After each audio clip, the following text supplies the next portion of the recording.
오늘 본문은 너무도 유명한 태어날 때부터 소경된 자의 눈에 진흙을 발라 실로암 연못에서 씻게 하여 눈을 뜨게 하신 예수님의 표적 이야기입니다. 대부분의 신자들은 이 본문을 읽을 때 소경이 눈을 뜬 기적에 초점을 맞추게 됩니다. 그러나 저자인 사도 요한이 이 표적 안에 담아 놓은 것은 아담이 실패한 자리에 우리를 이끌고 가서 분명 죄로 인해 실패한 인간이 어둠 속에서 태어나 빛에 대한 갈망이나 바램도 없이 상실한 채로 참 빛으로 오신 예수님을 알지 못하는 모습을 보게 우리를 이끌고 갑니다. 이 점을 여러분들이 생각을 하셔야 됩니다. 요한복음 1장 1절에서 5절까지 말씀 제가 읽어드릴게요. 태초에 말씀이 계신다. 이 말씀이 하나님과 함께 계셨으니 이 말씀은 곧 하나님이시니라. 그가 태초에 하나님과 함께 계셨고 만물이 그로 말미암아 지은 바 되었으니 지은 것이 하나도 그가 없이는 된 것이 없느니라. 그 안에 생명이 있었으니 이 생명은 사람들의 빛이라. 그 빛이 어둠에 비치되 어둠이 깨닫지 못하더라. 이어집니다. 9절과 10절, 11절. 참빛 곧 세상에 와서 각 사람에게 비추는 빛이 있었나니 그가 세상에 계셨으며 세상은 그로 말미암아 지은 바 되었으되 세상이 그를 알지 못하였고 자기 땅에 오매 자기 백성이 영접치 아니하였으니. 그리고 요한 사도 요한은 이 실로암 표적을 통해 예수님께서 아버지 하나님으로부터 보냄을 받으시고 이 땅에 육신으로 성육신하셔서 십자가 위에서 구원을 이루시고 부활하심으로 재창조를 이루시는 복음을 이 표적을 통해서 설명하고 있습니다. 함께 보겠습니다. 요한복음 9장 3절에서 7절까지 말씀. 예수께서 대답하시되 이 사람이나 그 부모의 죄로 인한 것이 아니라 그에게서 하나님이 하시는 일을 나타내고자 하시니라. 때가 아직 낮음에 나를 보내신 이의 일을 우리가 하여야 하리라. 밤이 오리니 그때는 아무도 일할 수 없느니라. 내가 세상에 있는 동안에는 세상의 빛이로라. 이 말씀을 하시고 땅에 침을 뱉어 진흙을 이겨 그의 눈에 바르시고 이르시되 실로암 못에 가서 씻으라 하시니 실로암은 번역하면 보냄을 받았다 하는 뜻이라. 이에 가서 씻고 밝은 눈으로 왔더라. 보냄을 받았다라는 이름의 실로암 연못은 다름 아닌 하나님 아버지께로부터 보냄을 받으신 예수님을 증거하고 있는 표적의 뜻입니다. 5장에 여러분들 지난번 저희가 함께 보았던 5장의 베데스다 연못의 사람들의 전설로 가공해서 사람들에 의해서 만들어진 은혜의 집과는 완전히 구별되는 의미가 바로 실로암 연못에 있는 것입니다. 바로 그 의미를 사도 요한은 신자들에게 보여주고 있습니다.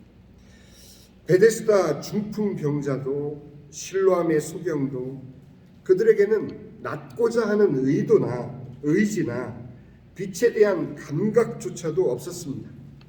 그저 38년 동안 누워있었던 중풍병자에게 또 어둠 속에서 태어나 어둠 속에서 살아온 소경에게 바로 참빛이신 예수님께서 다가가신 것을 사도 요한은 주목하게 하고 있습니다. 우리가 지난번 베데스다 연못의 그 5장의 그 표적을 생각을 하시면 됩니다.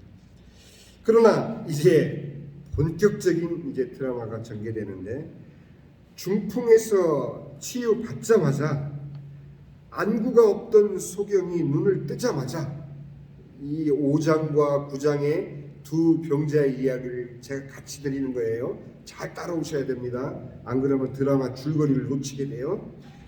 중풍에서 치유받자마자 또 안구가 없어요. 이 눈동자가 없어요. 눈동자가 없던 수경이 눈을 뜨자마자 그들에게 들이닥친 시련은 바로 안식일을 범한 것에 대한 유대인들의 질타였습니다. 예수님께서는 의도적으로 그들을 안식일에 치유하셨던 것입니다. 자, 봅니다. 요한복음 5장 베데스다 연못, 우리가 다시 돌아갑니다. 8절과 9절. 예수께서 이르시되 일어나 내 자리를 들고 걸어가라 하시니 그 사람이 곧 나아서 자리를 들고 걸어가니라. 이 날은 안식일이니. 9장, 이번에는 9장으로 옵니다. 왔다 갔다. 9장 14절에 보니 예수께서 진흙을 이겨 눈을 뜨게 하신 날은 안식일이라. 사도 요한은 이 5장, 요한복음 5장의 베데스다 연못의 표적과 이 9장의 실로암 연못의 표적을 양쪽으로 비교를 하면서 무언가를 이야기하고자 하고 있는 것입니다. 그 첫 번째 열쇠가 바로 예수님께서 의도적으로 그들을 안식일에 치유하셨다라는 사실입니다. 자, 이러한 이유로 두 사람 모두는 유대인들로부터 안식일에 고침 받았다는 이유로, 여러분 생각해 보세요.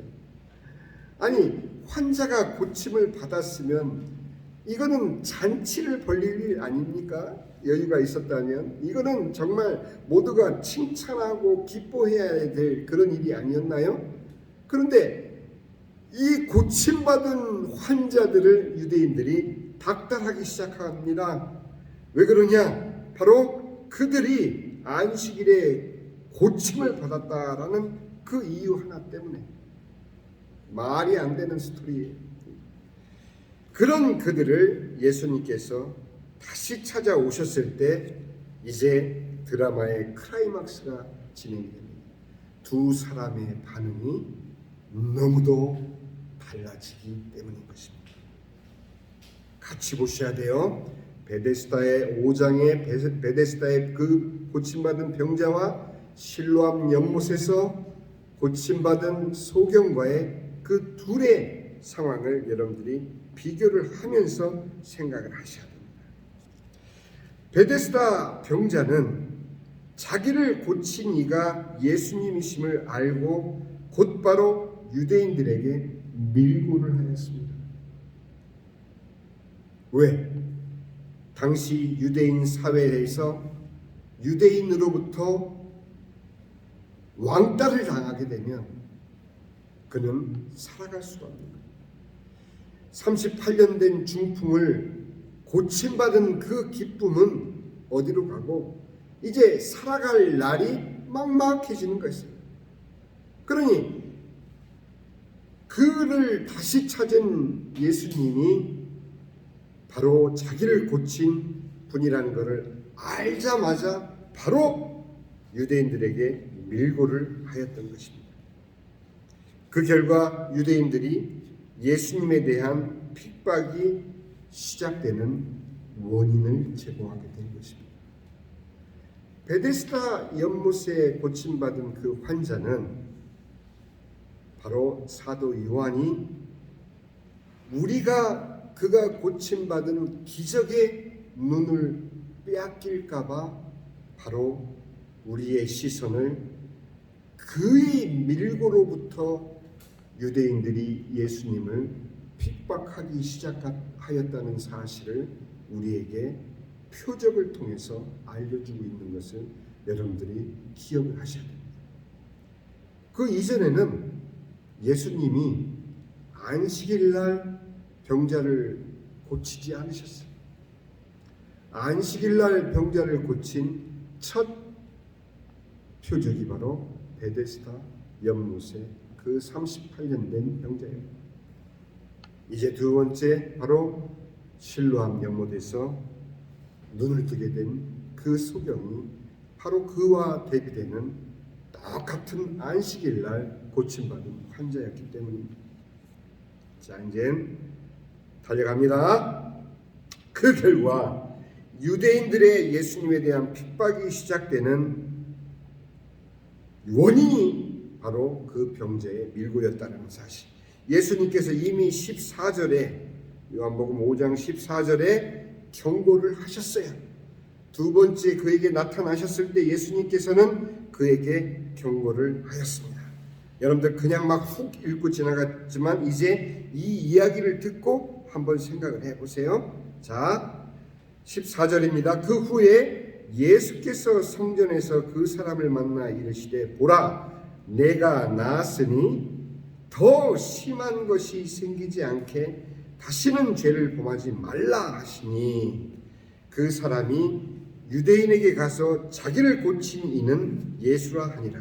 그러므로 안식일에 이러한 일을 행하신다 하여 유대인들이 예수를 박해하게 된지라. 이제 아셨죠? 그러나 9장의 실로암 소경은 유대인들의 추궁에 당당히 맞서는 것을 우리는 볼 수 있습니다. 9장 25절입니다. 대표적으로 여러분들이 나중에 시간 있을 때 쭉 보시면 돼요.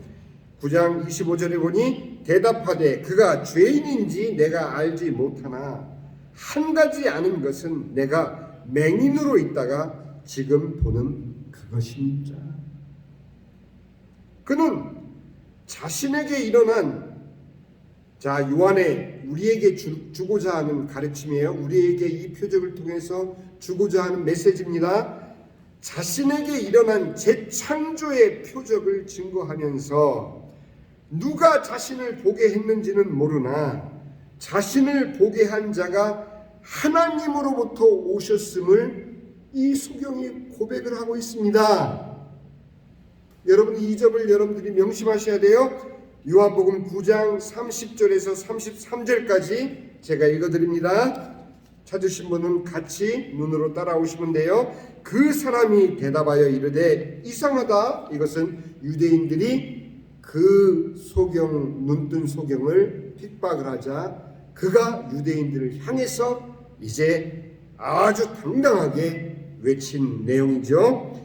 이 사람이 내 눈을 뜨게 하였으되 당신들은 그가 어디서 왔는지 알지 못하는도다. 하나님이 죄인의 말을 듣지 아니하시고 경건하여 그의 뜻대로 행하는 자의 말은 들으시는 줄을 우리가 아나이다. 창세 이후로 이 소경의 그 신앙 수준을 여러분들 한번 보세요.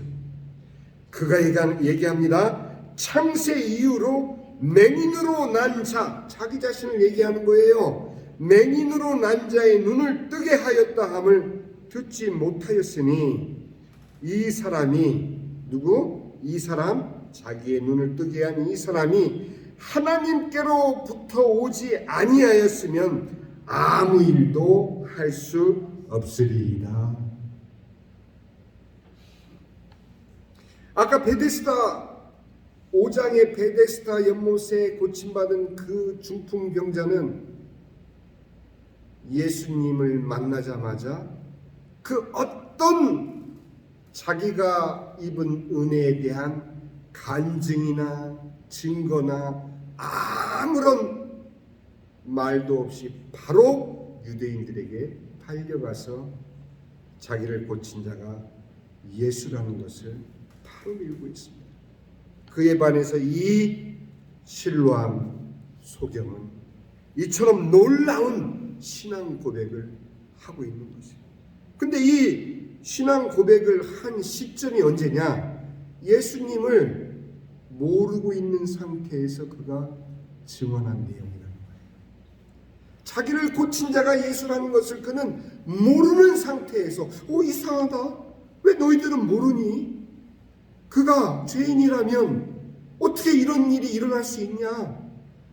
바로 나를 봐라. 창세 이후로 맹인으로 난 자가 눈을 뜨게 하였다는 것을 나는 듣지를 못했다. 내가 바로 그 증인이다. 그러니 그가 하늘로부터 온 자가 맞지 않느냐? 놀랍지 않습니까? 우리는 이런 표적을 볼 때 자꾸 예수님이 행하신 기적에만 초점을 맞추어 왔었어요. 아니에요. 사도 요한이 우리에게 말하고자 하는 이 내용을 여러분들 잘 생각하셔야 됩니다. 그런 그를 예수께서 다시 찾아오셔서 물으십니다. 9장 35절입니다. 예수께서 그들이 그 사람을 쫓아냈다 하는 말을 들으셨더니 그를 만나서 이르시되 네가 인자를 믿느냐? 36절 대답하여 이르되 주여 그가 누구시뇨니까 내가 믿고자 하나이다. 아직 그렇게 물어보시는 예수님이 자기를 고친 자라는 걸 모르고 있는 것이죠? 나를 고친 자를 아십니까? 그가 누구이신지 나에게 말씀해 주십시오. 내가 믿나이다. 예수께서 이르시되 네가 그를 보았거니와 네가 지금 그를 보고 있는 거야. 네가 보고 있는 그 사람이 바로 너를 고친 그 사람이야 라는 그런 표현이죠. 지금 너와 말하는 자가 그니라. 성경 표현이 굉장히 우리가 아리송하게 들릴지 모르지만 쉽게 얘기하면 네가 쳐다보고 있잖아. 너랑 말하고 있는 내가 바로 너를 고친 자니라 하고 예수님이 드디어 그에게 자신을 드러내고 있는 것입니다. 38절 이르되 주여 내가 믿나이다 하고 절하는지라. 다 같이 읽을까요? 절하는지라.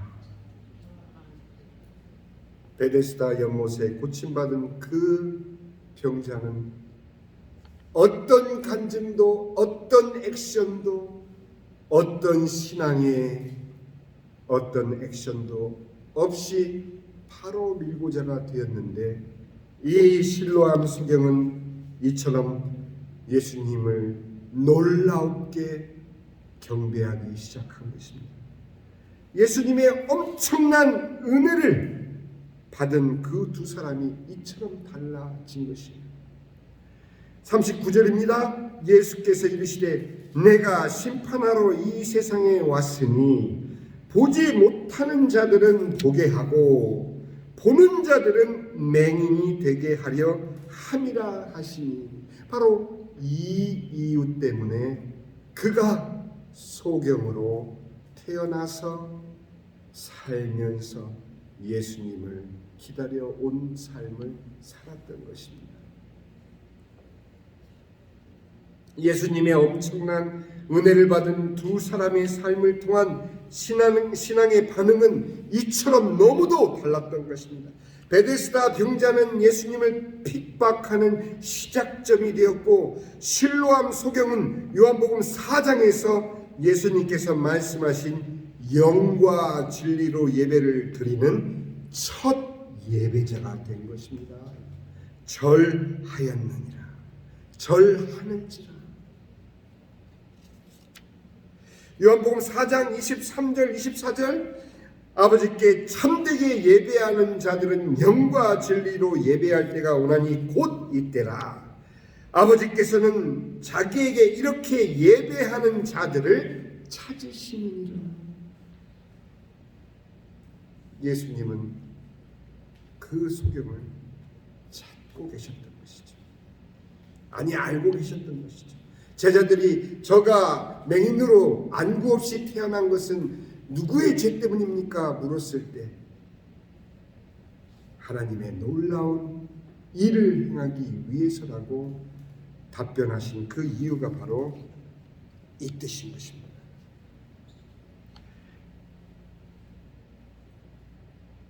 기독교 신앙의 중심 하나님은 영이신 예배하는 자가 영과 진리로 예배할지니라. 우리는 너무 쉽게 이 성경 구절을 읽고 지나가 버립니다. 우리의 예배 행위가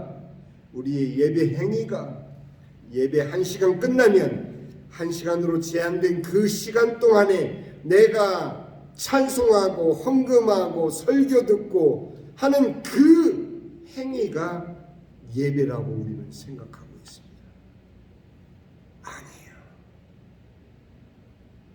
이 실로암 소경이 간직했던 그 폭발할 것 같았던 그 증거, 아니 창세 이후에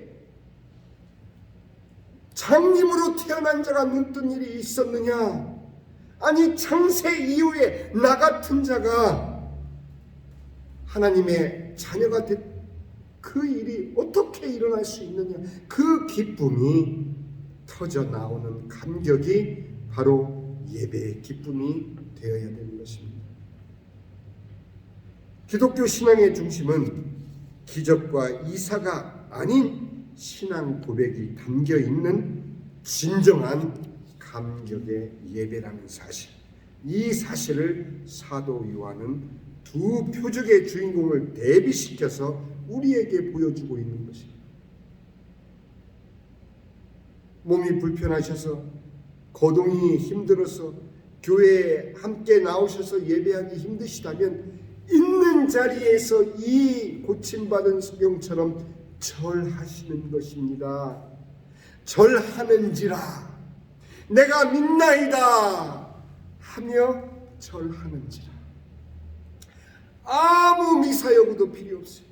주여 내가 믿나이다 하고 주님을 경배하는 그것이 예배인 것입니다. 이제 결론적으로 가장 중요한 이 두 표적이 가리키고 있는 것은 끊임없이 하나님의 일을 멈추지 않고 일하시는 예수님이라는 사실을 잊으시면 안 됩니다. 요한복음 5장 17절에 예수께서 그들에게 이르시니 내 아버지께서 이제까지 일하시니 나도 일한다 하시매, 또 9장 4절에 보니 때가 아직 낮음에 나를 보내신 이의 일을 우리가 하여야 하리라. 밤이 오리니 그때는 아무도 일할 수 없느니라. 왜 사도 요한은 이렇게 두 표적에 나란히 예수님께서 하나님의 일을 하고 계시는 것을 이렇게 명시해 놓았을까요? 끊임없이 일하시는 우리 예수님, 성육신 하셔서 이 땅에 오셔서 그분은 아버지의 뜻을 순종하기 위한 일을 단 한순간도 멈추신 적이 없다라는 사실을 그는 우리에게 증거하고 있는 것입니다. 5장의 베데스다 병자의 밀고로 시작된 고난의 길도, 9장의 실로암 소경에게서 받으신 진정한 신앙 고백의 예배도, 세상을 구원하시는 아버지 성부 하나님의 뜻이기에 이것은 좋고 이것은 나쁘고 이런 구별이 아니라 그 모든 일 가운데서 하나님께서 일하시는 그 일을 예수님은 순종하신 것입니다. 아들 성자 예수님은 아버지 성부 하나님의 뜻을 순종하셨던 것입니다. 베데스다 그 환자가 병 고침받은 그 환자가 밀고자가 되었다 하여도 그를 저주하지 않으셨어요. 그러나 저주보다 더 엄청난 경고를 예수님께서는 이미 그에게 하셨죠. 이제 네가 나았으니 가서 더 큰 죄를 짓지 말라. 이 말이 의미하는 바는 이것이 사도 요한이 어쩌면은 이 표적에 숨겨놓은, 그래서 이제 전개될 예수님의 고난과 거기에 참여하는 유대인들의 그 배신을 우리로 보게 하기 위해서 그 출발점인 베데스다 38년 된 고침받은 병자를 통해서 예수님의 고난이 시작된 것을 사도 요한은 우리에게 알려주고 있는 것입니다. 한 번이라도 여러분들 그렇게 생각해 보신 적이 있으십니까? 제가 말씀드렸잖아요. 베데스다 연못에 숨겨져 있는 뜻이 사도 요한이 우리에게 알려준 것은 그것은 사람들이 만든 사람들의 전설이다라는 사실. 그것을 신앙하는 자로서는 하나님을 믿지 못한다라는 사실을 사도 요한은 우리에게 이미 알려주지 않았습니까? 그런데 우리는 자꾸 기적에만 초점을 맞춰서 38년 된 병자가 이렇게 저렇게 이런 과정을 통해서 고침을 받았노라, 그렇게 하지 않았습니까? 자, 우리 함께, 이거는 굉장히 중요한 우리 요한복음의 중요한 내용이기 때문에 함께 보겠습니다. 요한복음 3장 17절부터 21절 말씀까지 제가 빨리 읽어드릴 테니까 눈으로 따라오시기 바랍니다. 하나님이 그 아들을 세상에 보내신 것은 세상을 심판하려 하심이 아니요 그로 말미암아 세상이 구원을 받게 하려 하심이라. 어찌됐든 구원하시고자 하는 것이 하나님의 뜻이라는 사실. 그를 믿는 자는 심판을 받지 아니하는 것이요 믿지 아니하는 자는 하나님의 독생자의 이름을 믿지 아니함으로 믿지 아니한 그 상태가 이미 심판이라. 그 정죄는 이것이니 곧 빛이 세상에 왔을 때 사람들이 자기 행위가 악함으로 빛보다 어두움을 더 사랑한 것이니라. 악을 행하는 자마다 빛을 미워하여 빛으로 오지 아니하나니 이는 그 행위가 드러날까 함이요 진리를 따르는 자는 빛으로 오나니 이는 그 행위가 하나님 안에서 행한 것임을 나타내려 함이라 하시니라. 이제 보십니까? 이제 보이셔요? 베데스다의 5장에서 고침받은 그 병자는 어디를 향해서 달려가고 있는지 보이십니까? 여전히 어둠을 향해서 달려가고 있다는 사실이에요. 그는 은혜를 입었는데, 그는 고침을 받았지만 그는 여전히 어둠 속에 있는 자라는 사실. 근데 이 9장에 있는 실로암의 소경은 어디를 향해서 가고 있는지 느끼십니까? 빛을 향해서 나오지 않습니까? 참빛 대신 예수님께로 나오고 있는 것을 여러분들 발견하십니까? 여러분들 어디를 향해서 가고 계십니까? 지금 여러분들이 어떤 처지에 있다 할지라도, 내가 어떤 죄악 가운데 있다 할지라도 그것은 주님 앞에 내어놓고 주님께서 십자가 지실 때 다 해결해 주심을 믿고 우리의 삶의 방향이 어두움을 계속 향하느냐 아니면 빛을 향해서 가느냐, 그것이 중요한 것입니다. 얼마나 잘 믿었고 얼마나 오래 믿었고 얼마나 많은 신앙의 공부를 했고 무슨 제자 훈련을 받았고 몇 단계를 했고 이것이 중요한 것이 아니라 바로 이 실로암 소경처럼 내가 믿나이다 하며 절하는지라. 이 감격과 빛으로 향하는 그의 삶의 방향이 그에게 이미 하나님의 구원이 임했음을 성경이 증거하고 있지 않습니까? 그래서 그토록 사도 요한은 요한복음 1장에 그 모든 요한복음의 엑기스를 집약해 놓은 것입니다. 참 빛으로 오신 예수님. 결국 그는 베데스다 5장에 있는 베데스다 연못에서 고침받았던 그 병자는 결국 가룟 유다와 같은 반열에 들게 된 너무도 슬픈 이야기가 이제 진행이 됩니다. 결국 베데스다 병자는 더 심한 것이 생기지 않게 다시는 죄를 범하지 말라 당부하신 예수님의 말씀을 불순종하였습니다. 그로 인해 그는 예수님의 은혜가 임했지만 스스로 빛을 미워한 자로 어둠에 머문 자가 되었을 뿐만 아니라 예수님을 십자가에 못 박게 하는 무리 중 첫사람이 되었던 것이에요. 아무도 그가 그렇게 큰 죄를 지었으리라 생각하지 않을 것입니다. 그러나 예수님께서 빌라도에게 하신 말씀을 보면 결국 그가 얼마나 더 큰 죄를 짓고 말았다는 것을 우리는 알 수 있습니다. 이것은 예수님의 저주가 아닙니다.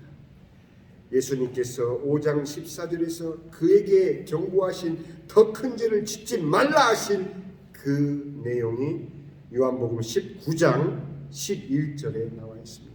우리 다 같이 함께 요한복음 19장 11절 요거는 같이 읽도록 하겠습니다. 다 찾으신 줄 알고 읽습니다. 예수께서 대답하시되 위에서 주지 아니하셨더라면 나를 해할 고난이 없었으리니 그러므로 나를 네게 넘겨준 자의 죄는 더 크다 하시니라. 한 사람의 죄를 지적하시는 것이 아니지 않습니까? 베데스다 병자로부터 시작된 예수님의 핍박과 고난, 거기에 동참한 은혜를 입었으면서도 밀고자가 되어 예수님을 핍박자로 첫 걸음을 띈 그뿐만 아니라 예수님의 12 제자 중에 한 사람으로서 3년 반 그를 예수님을 따르다가 결국엔 배신자가 된 가룟 유다의 반열에 그는 들었을 뿐만 아니라 대제사장 가야바의 반열, 총독 빌라도의 반열, 더 나아가서는 십자가에 못 박으라 못 박으라 외쳤던 그 모든 유대인들의 반열, 그들의 반열에 제일 앞에 섰던 것이 바로 베데스다 연못에서 고침받은 그 병자였다는 사실을 이제 사도 요한은 이 19장 11절을 통해서 드러내고 있는 것입니다.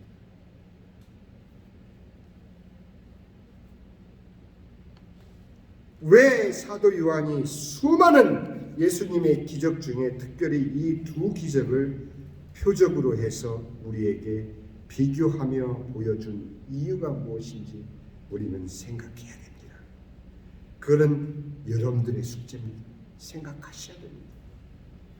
이 요한복음 5장과 9장을 읽을 때 우리는 기적에 초점을 맞췄지, 아무리 사도 요한이 표적이라고 이야기를 해도 우리는 그 기적이 가르치는 바, 그 표적이 가리키는 바 하나님의 의도를 알지 못했던 우리가 이제는 생각해야 됩니다.